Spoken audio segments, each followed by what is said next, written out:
శ్రీమాత్రే నమః. ఈరోజు మనం ఈ వీడియోలో నవంబర్ నెల సింహరాశి ఫలితాలని చూద్దాం. ఈ నవంబర్ నెలలో సింహరాశి వారు ఎలాంటి ఫలితాలను పొందబోతున్నారో వివరంగా తెలుసుకుందాం. అంతకంటే ముందు ఈ వీడియో కనుక మీకు నచ్చినట్టయితే లైక్ చేయండి, షేర్ చేయండి. అలాగే మరెన్నో ఇలాంటి ఆధ్యాత్మిక విషయాల కోసం మన ఛానల్ని సబ్స్క్రైబ్ చేసుకోండి. ఇక విషయంలోకి వెళ్తే నవంబర్ నెల సింహరాశి వారికి సంబంధించి ఈ మాసం ఫలవంతంగా ఉంటుంది. మీ రాశికి అధిపతి ఈ నెల మొదటి భాగంలో 3వ ఇంట్లో మరియు ఈ నెల చివరి భాగంలో 4వ ఇంట్లో ఉంటాడు. కాబట్టి మొదటి అర్ధభాగం మీకు రెండవ దానికంటే అనుకూలంగా ఉంటుంది.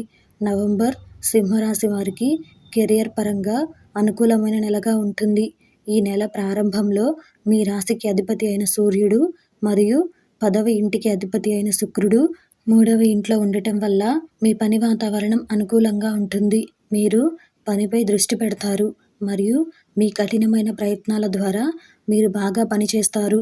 మీ మంచి ప్రవర్తన కారణంగా మీ సహ ఉద్యోగులు మీకు మద్దతిస్తారు మరియు మీరు మీ కెరియర్లో మంచి స్థానాన్ని పొందుతారు.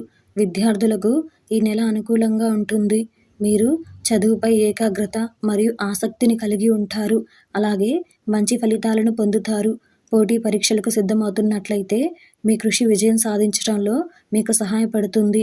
మీ జాతకంలో 2వ ఇంట్లో బుధుడు, 3వ స్థానంలో శుక్రుడు మరియు సూర్యుడు, అలాగే 8వ స్థానంలో బృహస్పతి ఉండటం వల్ల సింహరాశి వారికి కుటుంబ జీవితం అనుకూలంగా ఉంటుంది. కుటుంబ సభ్యులు మర్యాదపూర్వకంగా మాట్లాడతారు. ఒకరికొకరు తమ అనుబంధాన్ని ప్రదర్శిస్తారు మరియు కుటుంబ ప్రయోజనాల కోసం కొత్తగా ఏదైనా చేయడానికి ప్రయత్నిస్తారు. ఈ కాలంలో కుటుంబ స్థూల దేశీయ ఆదాయం పెరిగే అవకాశాలున్నాయి. ఈ నెల ప్రారంభంలో స్థానికుల ప్రేమ సంబంధాలలో హెచ్చుతగ్గులు మరియు ఒత్తిడి వచ్చే అవకాశాలున్నాయి. మీకు మరియు మీ ప్రియమైన వారికి మధ్య పరస్పర సామరస్యం లోపిస్తుంది. అలాగే అపార్థాల కారణంగా మీ ఇద్దరి మధ్య కోపం మరియు చికాకు పెరుగుతుంది. వైవాహిక జీవితం ఈ నెలలో ఒత్తిడితో కూడుకున్నది. కానీ మీ జాతకంలో 8వ ఇంటిపై బృహస్పతి యొక్క అనుగ్రహం మీ అత్తమామలు మీ పట్ల సానుభూతిని కలిగిస్తుంది మరియు మీ సంబంధ సమస్యలను పరిష్కరించడంలో వారు కీలక పాత్ర పోషిస్తారు. ఇది మీ వైవాహిక జీవితాన్ని మెరుగుపరుస్తుంది.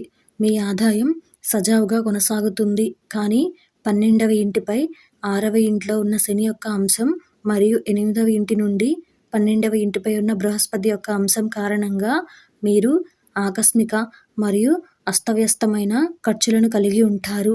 ఇది మీ ఆర్థిక స్థితిని ఒత్తిడికి గురి చేస్తుంది. అలాగే మీకు ముఖ్యమైన ఖర్చులు చేయడానికి మీ పొదుపు నుండి కొంత డబ్బును ఉపసంహరించుకోండి. ఆరోగ్యపరంగా మీ రాశికి అధిపతి అయిన సూర్యుడు మీ జాతకంలో 3వ ఇంట్లో కూర్చొని మీకు బలాన్ని అందిస్తాడు. ఇది మీ ఆరోగ్యాన్ని కఠినతరం చేస్తుంది మరియు మీ దీర్ఘకాలిక అనారోగ్య సమస్యలు కూడా అంతమవుతాయి. అనుకూలమైన శుభ ఫలితాల కొరకు ప్రతిరోజు ఒక రాగి పాత్రతో సూర్యునికి ఆర్ఘ్యం అందించండి.